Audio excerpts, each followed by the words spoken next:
Hi friends, ఈరోజు పులి గాడిద కథ చెప్తాను. పులి అడవిలో విశ్రాంతిగా కూర్చుని ఉంది. అప్పుడు ఒక గాడిద పులి దగ్గరికి వచ్చి, నిన్ను ఒక డౌట్ అడుగుదామని వచ్చాను నీ దగ్గరికి అంటది. సరే ఏంటి అడుగు అంటుంది పులి. అప్పుడు గాడిద అడుగుతుంది, ఏమని? గడ్డి నీలం రంగులో ఉంటుంది కదా అని. అప్పుడు పులి, నీ మొహం గడ్డి నీలం రంగులో ఉండడం ఏమిటి, ఆకుపచ్చ రంగులో ఉంటుంది అని జవాబు ఇచ్చింది.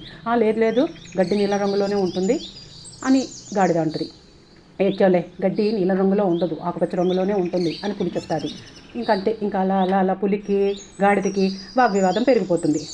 ఇంకంతే, ఎవరి మాట సరైందో తేల్చుకోవాలనే పంతం పెరిగిపోయి అడవికి రాజైన సింహం దగ్గరికి వెళ్ళాలి, ఆయన దగ్గర రుజువు చేసుకోవాలి ఎవరి మాట కరెక్ట్ అయిందో అని చెప్పి నిర్ణయించుకుంటాయి. దట్టమైన అడవి మధ్యలో ఒక ఎత్తైన ప్రదేశంలో సింహం హుందాగా కూర్చుని ఉంటుంది. అక్కడికి చేరుకోగానే పులికి ఏమాత్రం అవకాశం ఇవ్వకుండా గబగబా గాడిద ముందుకు వెళ్ళి, వనరాజా గడ్డి నీలం రంగులోనే కదా ఉంటుంది, అవునా కాదా మీరే చెప్పండి అని అడుగుతుంది. అవును, గడ్డి నీలం రంగులోనే ఉంటుంది అంతే సింహం. అది విని గాడిద ఇంకా రెచ్చిపోయి, చూడండి మహారాజా, అలా అని నేను ఎంత చెప్పినా ఈ పులి ఒప్పుకోవడం లేదు, అలా కాదని నాతో వాదిస్తుంది, దానికి తగిన శిక్ష పడేలా చూడండి, మీరే శిక్షించాలి దాన్ని అంటది. అవును, పులికి తప్పకుండా శిక్ష పడాల్సిందే, పులిని 1 సంవత్సరం పాటు జైల్లో ఉంచండి అని ఆదేశిస్తుంది సింహం. ఇంకా అంతే, ఆనందంతో రెచ్చిపోయి ఆ గంటలు వేసుకుంటూ ఎగురుకుంటూ ఇంకా పరుగులెత్తుకుంటూ అడవిలోకి వెళ్ళిపోతుంది గాడిద. పులి నీరసంగా సింహం దగ్గరకు వచ్చి, అదేమిటి మహారాజా, గడ్డి ఆకుపచ్చ రంగులోనే కదా ఉంటుంది అని అడుగుతుంది.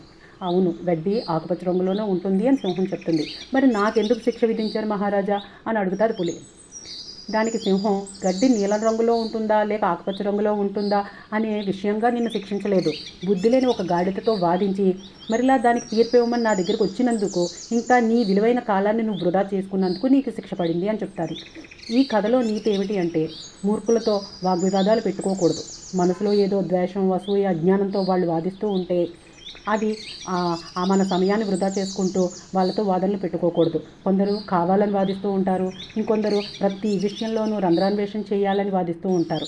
అందుకని మూర్ఖులతో వాదనలు పెట్టుకోకుండా కూడదు, మన విలువైన సమయాన్ని వృధా చేసుకోకూడదు.